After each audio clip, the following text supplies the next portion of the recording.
Arrêtons, hommes de Dieu, les vues par des prophéties, par des nations, par ceci, par cela. Parce qu'on veut avoir des vues, il faut qu'on salisse les autres pour avoir des vues. Il faut qu'on dise que tel est faux, tel est ceci pour avoir des vues. Il faut qu'on crée des songes mensongers, des révélations mensongères, des prophéties mensongères. Et vous aussi, les faux, arrêtez vos œuvres fausses pour ne pas qu'on nous mette tous dans les mêmes boîtes, dans les mêmes calibasses. Qu'on sache que vous êtes dans votre camp. Et nous aussi, on est dans notre camp. Le moment va arriver, on va parler de ces choses. Le moment va arriver, on va parler de ce que Dieu va nous dire. Alléluia. Le moment va arriver. Sinon, un prophète doit prophétiser. Je ne dis pas à un prophète de ne pas prophétiser. Je ne dis pas à un prophète de ne pas donner des révélations. Je ne dis pas à un prophète, une prophétesse de ne pas parler de la part de Dieu. Mais ce que tu parles de la part de Dieu, est-ce que c'est Dieu qui t'a dit? Est-ce que c'est Dieu qui te mandate, qui t'a mandaté? Est-ce que c'est Dieu qui t'envoie? Si Dieu ne t'a pas envoyé, tais-toi. Alléluia. Et arrêtons ces choses-là. Et marchons dans la vérité et dans la crainte du Seigneur. Arrêtons d'accuser. Arrêtons de détruire le corps du Christ. Arrêtons de détruire l'Église. Au point même que les pasteurs, les hommes de Dieu n'ont plus de valeur. Avant, quand on dit c'est un homme de Dieu, tu es respecté. On voit ça. Un autre jour, je vais parler aussi des hommes de métier. Des hommes de métier, ou même pas, pourquoi pas, des emplois. Les gens sont remplis de corruption dans ce monde. Couturier, il est corrompu. Mécanicien, il est corrompu, il est malhonnête. Vendeur, il est malhonnête. Infirmier, il est malhonnête. Corabier, il est malhonnête. La malhonnêteté partout. Mais ce n'est pas eux tous, mais la plupart.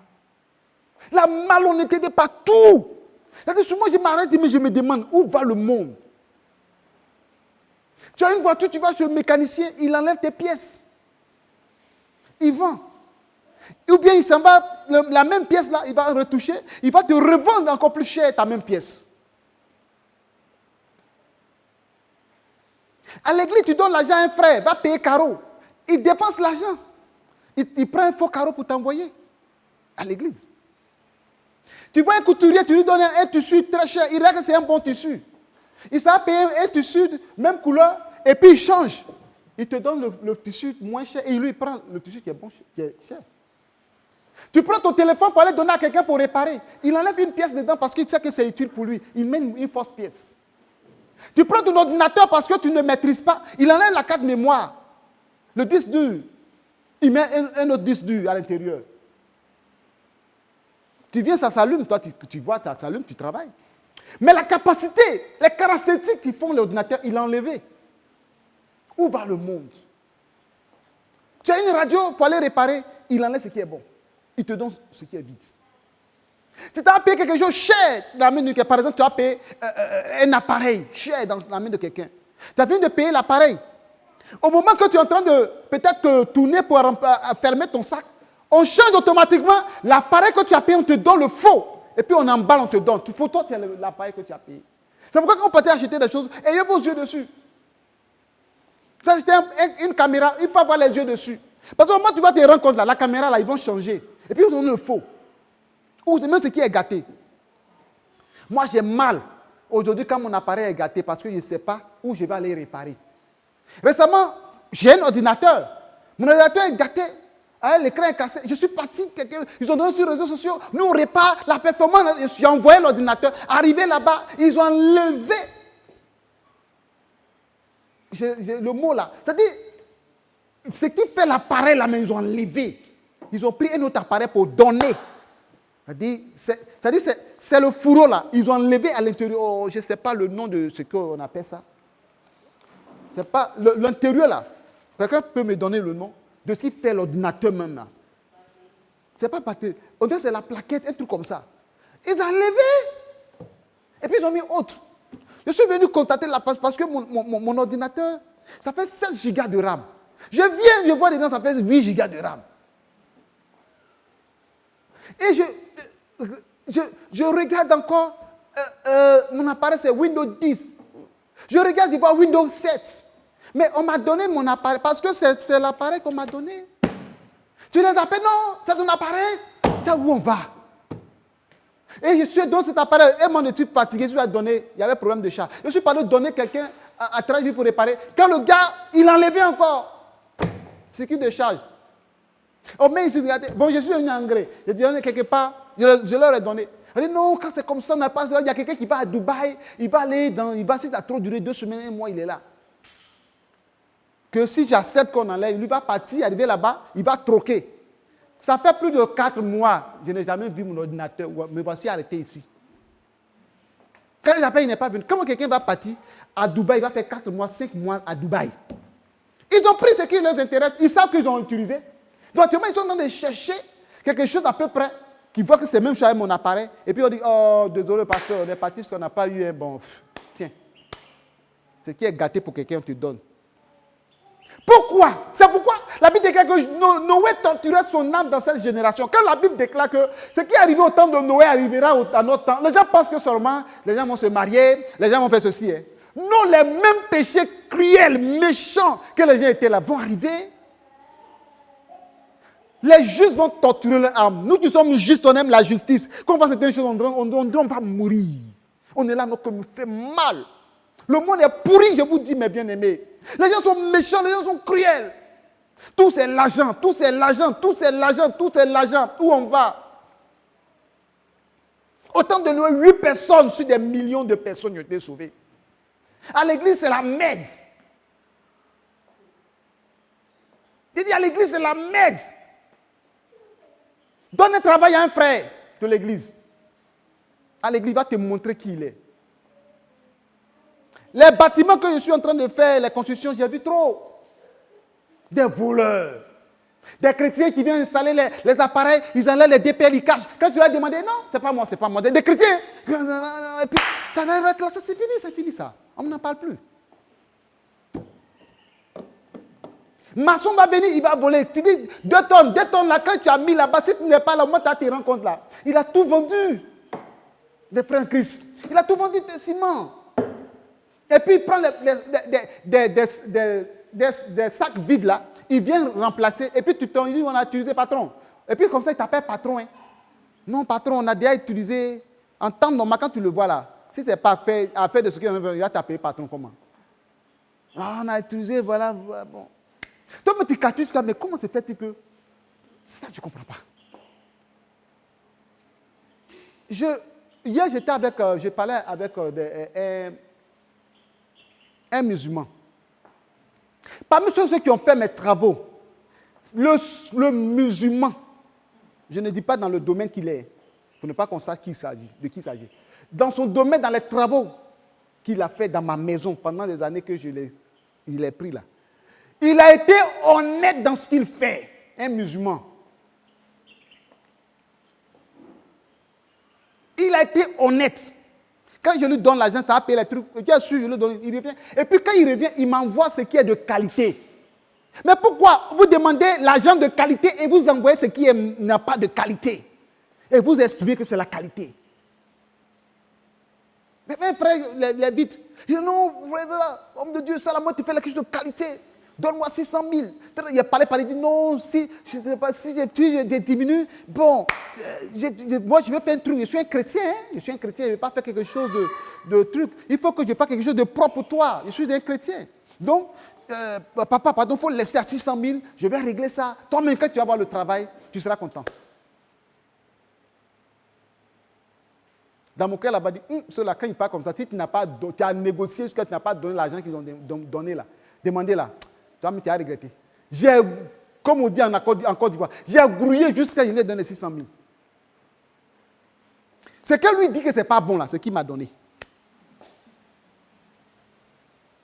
Et en faisant encore, il y a c'est dans les vitres là, il y a des trucs dedans qu'on met pour ne pas que ça gratte. C'est-à-dire, ils ont levé, c'est-à-dire ils n'ont pas mis tout, ils voulaient prendre pour aller à la maison. J'ai découvert, c'est là devant moi. Ah, il faut venir mettre. Aïe, ah. Et quand tu tournes, tu es c'est-à-dire, attends, un jour, c'est quand le prophète il a dit que Vous, les corps habillés, contentez-vous de votre solde. Les corps habillés ont posé la question. Ils disent, contentez-vous de ce qu'on vous donne. Vous avez un salaire. Plus tard qu'aujourd'hui, j'ai vu sur les réseaux sociaux, il y a une mère qui est partie à l'hôpital, dans un hôpital qui n'a pas dit le nom, en Côte d'Ivoire.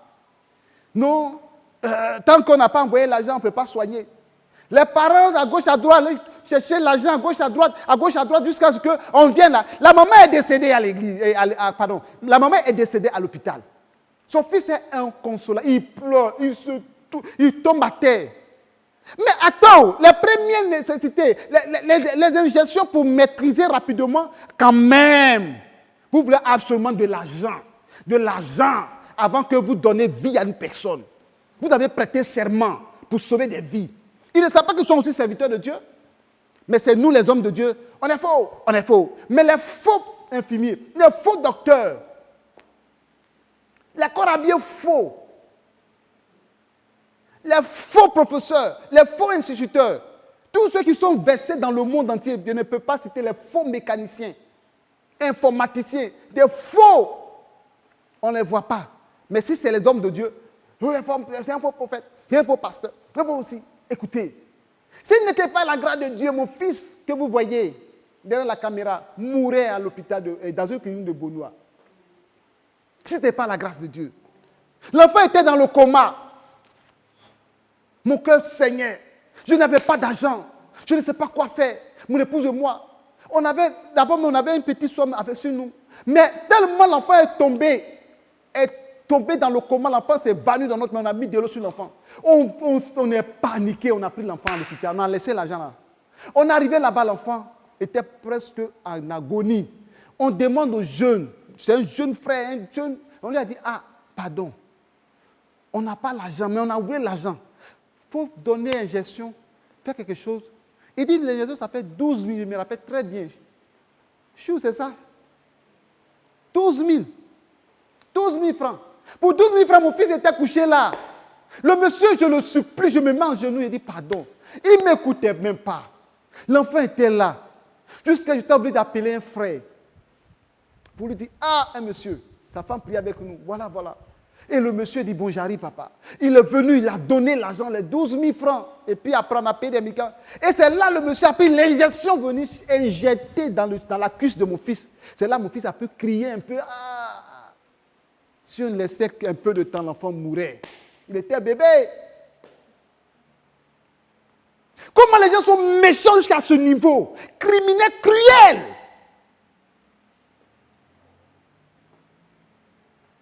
Quand on est venu, l'enfant a fait 3 jours dans le coma. On dormait dans la maison avec l'enfant. 3 jours dans le coma. Parce qu'on ne sait plus. Le reste, c'était la prière.